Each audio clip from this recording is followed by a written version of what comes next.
Welcome to the Punch Out. I'm your host, Alex McNinch, and welcome back to another episode this week. We had an awesome weekend this past few days with opening day taking place starting on Thursday, stringing along throughout the entire weekend. We had a bunch of games to watch for, a lot of great moments. The most important thing we need to learn, though, or need to take out of this weekend is that we cannot overreact too quickly. But we're all about hot takes. We're all about overreacting on certain shows. So we're gonna have some overreactions, but we're also gonna keep it real and keep it easy because we understand that 4 games or 3 games before the month of April even starts does not define who these teams actually are and what this season may be. There's teams that are winless. There are teams that have won every single game. So there's a lot to talk about, a lot to overreact about, a lot to note throughout the weekend.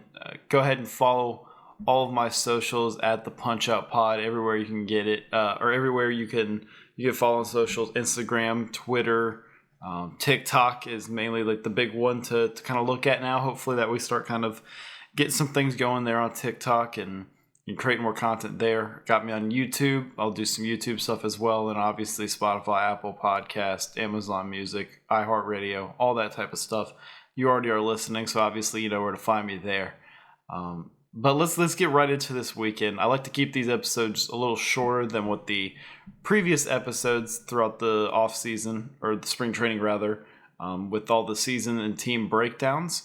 I think that it is easier to digest with a shorter episode, and doing it twice a week, you can only talk about so much. I'm not going to sit here and talk about every single team that's played, but we'll just talk about kind of my overall thoughts on opening day and how it was perceived. And I think every single year when opening day happens, it's a spectacle for the day, and then the next couple days it kind of dies down on the hype as a grand scheme of things. But it's also tough because you're going up on Friday and Saturday, or Saturday, Sunday rather, with the Sweet 16 and the Elite 8 and March Madness.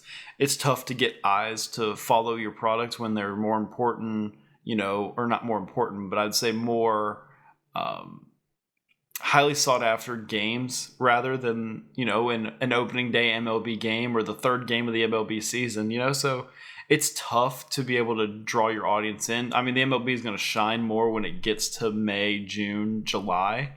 But for right now, I think that there was a success over the weekend with the games being played. The ones on national TV were good games as well for the most part.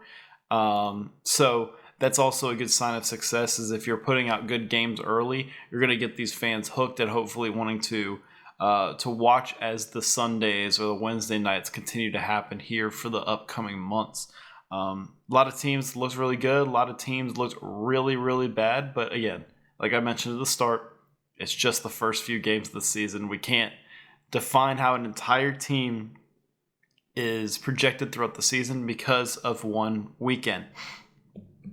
Similar to how it is in college baseball. You can't look at one weekend series and be like, yep, this team's RPI is absolutely crushed, because they could come out the next few weekends and kill it, and now their RPI is through the roof. But there's some important things to talk about, and we'll kind of jump into the big topics here pretty quickly. And the number one topic that we must talk about, that we have to talk about, and because it is now taking over all of sports, not just the the baseball world, but all of sports, is the New York Yankees having an unbelievable weekend at the plate against the Milwaukee Brewers. They played a game on Thursday for opening day. They were the first pitch at 2 o'clock Central Time, having Freddie Peralta face up against Carlos Rodon, and then they had a day off. Saturday, Sunday, they had matchups again as well, which included a Saturday matchup between Nestor Cortez facing his old team, which turned into an absolute disaster we'll talk about in a second. But the main thing that comes with this Yankees weekend of bats is the new discovery and the new idea of the what are called torpedo bats. Now, this is very odd and foreign to me at the start, but now as I look into it more and read about it and see it in action, it makes more sense and I understand what's happening. What basically is happening is they're the bats. that obviously are at the same weight, same length, and same width around the barrel. What they have done is taken the weight from the bottom parts of the bat, or the heavier top part of the bat, and combined it all into the sweet spot that makes a thicker sweet spot area. You can look up a picture of what they are and how it looks. I have it on my TikTok when I talk about it as well. There's a picture of a torpedo bat compared to a regular bat. It is significantly larger in that area. It's almost like a kid wiffle ball bat looking like in the middle, and then regular everywhere else. And obviously the main idea there is the bat speed's going to be a little quicker because it's lighter at the bottom, heavier at the top. You know, kids are swinging top heavy bats all their lives with these 2-piece bats, metal and composite bats that they're swinging with growing up. So, you know, this is not foreign to them to be able to swing that. And the heavier weight and the bigger surface area at the sweet spot obviously is going to create for better contact and a higher launch angle and a higher exit velocity. So, you know, why not do it? Now, the whole question is this legal or not? And quite frankly, I don't know. I really don't know. I don't think it's illegal. I think this is completely legal. And I'm obviously the first person to jump on anything the Yankees do and say that they're cheating. Just because as a Red Sox fan my entire life, that's just what I like to do because it's fun. But in this situation, in this instance, I really don't think this is illegal. I think this is a very smart way of realizing the rules and realizing the regulations of the bat and figuring out that you can keep the bat the same weight as long as it is in the, you know, the regulations of the MLB and the weight and length and what happens there. And it allows the bats to now be a thicker way, and you're able to hit more home runs. Obviously, this weekend was full of home runs for them. 15 home runs over the weekend for the Yankees. They had 9 in that game on Saturday against Nestor Cortez, as I mentioned. That is one shy of the record for most home runs in a baseball game. Aaron Judge had 4 home runs in the first 3 games, and he set the Yankee record for the most home runs in the first 3 games of the season for them. And, you know, Volpe was hitting a couple bombs, and Jazz Chisholm, Paul Goldschmidt, all these guys were hitting bombs. They started off the game with the back-to-back-to-back home runs led by Goldschmidt, Bellinger, and Judge. So, you know, there's going to be a lot of questions about whether this is legal or not, and that's completely fair to think about, and it's completely fair to question, because, you know, there could be something that comes out and it's like, hey, they're actually using these bats illegally and this is not allowed. And everything I talk about is just completely thrown to the mud because, you know, obviously if the regulations are showing that they can't use the thicker bat at any surface area point on the bat, then boom, then they're done and they're gone, and they'll probably have some repercussions for it. But they're going to say this ruins baseball and this is going to be bad for the sport and everything. But quite frankly, the only reason that fans that have left the sport have gone away is because they got mad that they banned steroids and there weren't as many home runs. So if this is the way to get home runs back in the game at a larger level and a higher scale, then I'm all for it. And this is coming from a guy who is a pitcher. I completely am for getting this excitement with the bats and having these high exit velocities and high or long distances and home runs, and getting fans to kind of be like, all right, these bats are cool. Let's see what they're like in action. And then they see home run after home run after home run, and they're all in on it.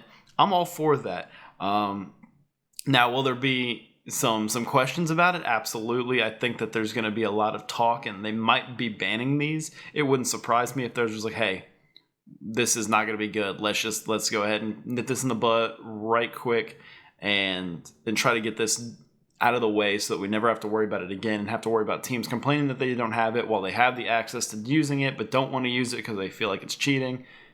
It's going to become a whole controversy here as we continue to go on. And, you know, again, this is just one weekend of things. This might just be the Yankees caught hot one weekend, and it's just a coincidence that they were using the bats at the same time. But if we start to get a larger sample size of the Yankees players hitting more home runs and we're getting the real Bronx Bombers back, then there's going to be some questions, and there's going to be some teams that are like, yeah, it's time that we use this thing as well.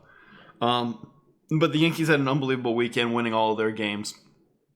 And a team that ended up winning all of their games as well this week, not just this weekend, but in the first opening day weekend, was the Los Angeles Dodgers. They took on the Detroit Tigers over the weekend and just wiped the floor with them, including a game where Mookie Betts hit 2 home runs, including one of them being a walk-off as well. They are unbelievable, and we all knew this. We all talked about this. Everybody knows that the Dodgers are loaded. They're unbelievable. They have such a deep pitching staff and bullpen. They have a top-heavy lineup, but has a balanced lineup in the back half that could be better than most teams' middle of the order. And that is the crazy part. Obviously, they're winning games. They're going to keep rolling. They're currently 6-0 now. Unfortunately, the Tigers run into them. They start off the season 0-4, which sucks for them because they're a good ball club. They just got off on the wrong foot facing the best team in baseball. So that's unfortunate, but the Dodgers obviously looking hot. Sasaki didn't really have a good first outing at Dodger Stadium. Didn't really last that long, but we saw this with Yamamoto last year, coming over from Japan. The first few starts, the first couple months was kind of, dragging the feet a little bit, but once he kind of settles in and gets to his comfort zone and they're able to work with him and he's able to get some scouting reports and learn how hitters are in the majors and how to pitch in the majors as well compared to overseas in Japan and Korea or wherever he's played growing up. It's just going to be different, and he'll be completely fine. I have no words about that. But Tyler Glasnow came back and looked good. Like Snell looked all right on opening day as well. So Dodgers going to keep it rolling as they do, and they are not going to stop as they take on the Braves here in a good series. We'll talk about that as we talk about the series to watch for in this upcoming week. Some other notes to talk about. The other team that is having an awesome start to the season, the San Diego Padres. And the Padres took on the Braves this weekend and wiped the floor with them, sweeping them in every game. Dylan Cease looked great. Michael King looked great. Nick Pivetta looked really good as well. Like these are the things that we talked about in the season preview of the pitching's going to have to work really hard and be able to balance themselves as they get to the back end of that rotation.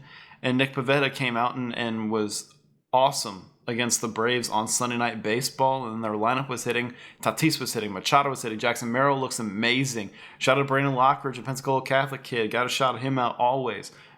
He got a couple of hits. He was in the opening day starting lineup. Like there was a lot of moving parts for the Padres that made them look really good this weekend. They were swinging it well. They pitched it pretty well. Robert Suarez closed the door a few times for them out the bullpen. And, the Padres, with the Diamondbacks having a little bit of a struggling start against the Cubs, well, I don't want to say struggling start. I think the series ended up being 2-2 at the end of things. But, with that being the case and the Padres having a hot start, they keep this thing rolling and kind of keep the momentum that they had originally at the end of the season last year. They can keep moving, and this is a team that can easily make the playoffs if they have the ability to sustain this entire season rather. So Padres with a great start, Braves off to a slow start, but I don't really worry about the Braves too much because I know they're going to be getting back an incredible piece in Ronald Acuna here pretty soon, as well as Spencer Strider.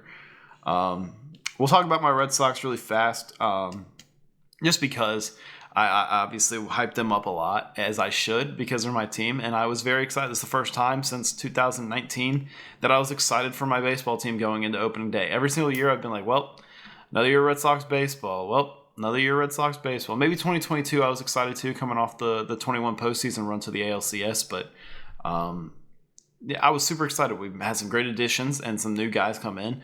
They had an incredible game one. Wilyer Abreu hitting 2 home runs in the same game I believe it was in the 3rd inning or the 4th inning, and then in the top of the 9th, the 3-run homer to put them ahead. He's the first Boston Red Sox outfielder, or maybe just right fielder, since Trot Nixon to hit 2 home runs on opening day for the Boston Red Sox. It's a fun little stat for you right there. But he's hitting 700 to start the year. He's unbelievable. He hit it well in Texas last year, and he hit it well in Houston as well. But For those of you who don't know, he was a part of the Houston Astros organization before coming to the Red Sox over at a trade for Christian Vasquez. So maybe he has something to do with Texas. He likes it there or something. But awesome in Houston to start.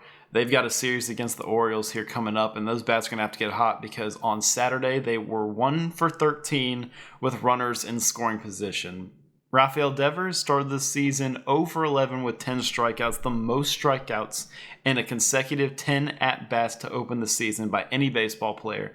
Rafael Devers. Jerry Duran has been popping it up in the infield, not really putting it in play as much. Bregman, hot and cold to start, but again, not concerned about him. He's always a slow starter. I'm more concerned about Devers than anybody. I'm more concerned about the back end of this, or the back half of the lineup, and mainly, you don't expect a lot from the back half of lineups for sure, but when Connor Wong is your 7-hole and he comes up to bat with bases loaded multiple times throughout the weekend, or at least multiple runners in scoring position as well, and he strikes out, it's hard to justify putting him out there when Carlos Narvaez is right there behind him, ready to hit as well.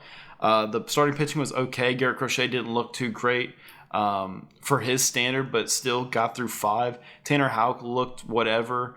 Walker Buehler gave up 5 runs in his debut. Richard Fitz yesterday looks really solid, but unfortunately probably got pushed another inning too far and gave up another bomb and kind of derailed his start there from what was pretty solid overall.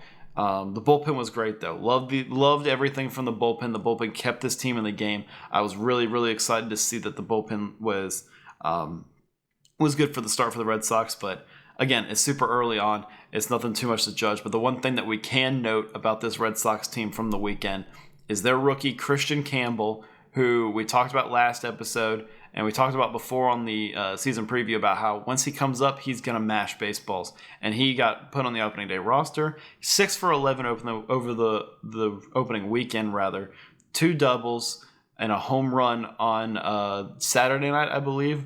Dead center shot for Christian Campbell. Absolutely crushed. He's playing great in the field as well. There's already talking about contract extensions with him, and they're close in talks. So I am absolutely amazed by how well he has handled the major league pitching so fast. He's always a professional hitter. He was rising through the minors so fast, but for him to be able to be where he is and have the weekend that he did opening weekend proves even more that they made the right decision on putting him on the opening day roster. So a couple other things to note over the weekend. The Marlins, 3 walk-offs over the 4-game stretch in the weekend. Started out on opening day. Kyle Stowers hit a single into right field for a walk-off.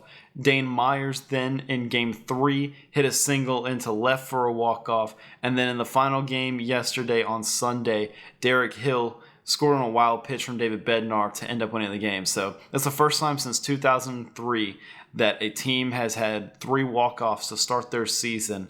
And that it's just a cool stat. There's nothing really more to note about the Marlins overall because it's way too early, or the Pirates even, who lost 3 of those games because of it. There's nothing really to note on that yet because it's too early. But those were a cool stat. Other things to talk about, or other things to note, Eugenio Suarez, 4 home runs in the first 4 games of the season. He's off to a hot start. Mackenzie Gore on opening day for the Nationals, 13 strikeouts. That is the most strikeouts by a Nationals pitcher on opening day. And then Tyler O'Neill for the Baltimore Orioles, former Boston Red Sox, former St. Louis Cardinal, homered on opening day. That is the 6th consecutive year that Tyler O'Neill has hit a home run on opening day. If you're a betting person, I'm no longer a betting man, but if you're a betting person, next year on opening day, wherever Tyler O'Neill is in the lineup, go ahead and hit that home run prop for yourself and try to get you some cash because it seems like that's just his thing to do. So that's kind of the opening day weekend. There's nothing really. I guess there's some other stuff we could talk about, but nothing too important to go over. We kind of hit the really high notes through everything. Let's kind of look at the week ahead here, Monday through Thursday, and what are the games that we need to be paying attention to? What are the series that we need to be watching? Well, there's some teams that are going to be having their opening weekend series or opening week series at home here upcoming this week. We mentioned the Orioles are going to be hosting the Red Sox. The big one to talk about is the Athletics hosting the Chicago Cubs in their first ever games at the Sacramento ballpark. That'll be interesting to watch. We saw Tampa Bay host the Rockies in their first ever game at Steinbrenner Field, and it looked whatever. I mean, it was sad that they were playing at that small of a field, but they had it packed out and fans were there, so that's the exciting part. And the thing that we're looking for the Athletics is hopefully they can get a sellout every single game, and fans are going to want to go and be able to enjoy the ballpark and enjoy it. A team that actually played really, really solid over the weekend as a whole. But the three series I want to note, the Diamondbacks versus the Yankees, the D-backs are going into New York, and let's see, as an NL team that was promising in the Brewers, a team that has even higher expectations and promise than the Brewers and the Diamondbacks. Let's see how they enter and play against the Yankees. Now they're going to be throwing the bottom of their pitching staff for the most part, but Corbin Burns will be starting on Tuesday for them in the series opener, and the Yankees are pitching their bottom half of their pitching rotation as well to start. So let's see where the Diamondbacks bats that were really hot here against the Cubs. Let's see how they translate into this series against the Yankees, and obviously the Torpedo bats. We really need to keep an eye on that and see what's going on there. So if they start hitting Corbin Burns really hard for home runs, that's when we need to start looking for things. Despite a terrible weekend, we want to look at the Tigers again this week. They play the Mariners. Casey Mize is going to be on the mound for the season opener in that one. And then Jackson Jobe, one of the top pitching prospects overall in the past few years, is going to be making his major league debut, or his opening day debut for the Tigers in this series as well. It'll restart back to Scooble, so obviously that's something to watch. Same thing with the Mariners. The Mariners pitching staff is always incredible to watch. Emerson Hancock's going to get the first start in that one. Logan Gilbert will reset the pitching rotation in that as well to get the top half of their group going again. And then the last one I guess we can kind of watch for is the Braves and the Dodgers. Obviously, when the Dodgers on TV, you watch. But it's really about watching the Braves and seeing, can they come into LA and take whatever happened against the Padres, wipe that and say, hey, let's go. Let's face this team that's a obviously overpowered ball club, and let's come in here, play some scrappy baseball, and try to get some wins under our belt here on the road and steal some from the Dodgers before we go back home. And eventually Ronald Acuna joins this team as well. Let's check and see if there are any other notes to talk about. I don't think so. Maybe we can talk about some other games as well to kind of look for. The Royals and Brewers play this weekend. Two teams that need bounce backs, as the Royals lost their series to the Guardians, and the Brewers, obviously, we mentioned them. I guess we didn't really talk about the Rangers when talking about the Red Sox games, but the Rangers looked really solid. Their starting pitching was pretty good. Tyler Mahle was not good, but Jack Leiter looked good. Nathan Eovaldi looked good. Jacob deGrom looks really solid as well. They were hitting the ball really well. The bullpen's still going to be a question, but they were hitting the ball pretty well overall, so was impressed with them over the weekend. The Cardinals looked really solid as well. So kind of look for those teams upcoming this week. The Reds host the Rangers in their series this upcoming week. And then the Cardinals, who are 3-0 to start the year, host the Angels, who won 2 games over the weekend against the terrible, terrible White Sox, who already had to use position players on the field as well. So that's not a good start. And then, you know what? Let's also note the Guardians and the Padres, 2 teams that are off to really solid starts to start the year. So, again, this is quick. Like I said, I don't really want to speak too long because these are going to be short little podcasts to have over through the weeks. And as the season goes on and more storylines happen, we'll kind of dive a little bit more into certain things that may be happening. Obviously, the Torpedo Bats took over the conversation here, but I was really impressed and excited about how opening weekend was overall. I hope you guys were able to watch some of the games. I understand that not everybody's going to be watching full 9-inning baseball games over a weekend when they got stuff to do, or obviously other basketball games or whatever could be on that they're more interested in. I completely get it, but hopefully you can find some time to be able to watch some baseball because these games are good. These teams are really exciting to watch, and as I mentioned, we might be bringing back the home run era if these bats are going to be ones to stay. So this will definitely be something to pay attention to. Hopefully you were able to watch the games, and if not, please tune into some games. I appreciate you guys for listening. Follow me everywhere on my socials at the Punch Out Pod, TikTok, Instagram, Twitter, YouTube. all this, anywhere you can listen to this podcast. Share it with a friend who might love baseball. It's not going to be that long of podcast, I promise. So please share it with whoever you know that would be interested in this. Share the social medias as well. We're going to stay locked in on all of those as well. So I'm pretty excited for this MLB season. It was a good opening day weekend, and we're going to continue pushing forward with the rest of this week and opening week. And hopefully we have some good baseball to kick us off for the summer and have a great MLB season. I appreciate you guys all for listening. I will see you all on Friday.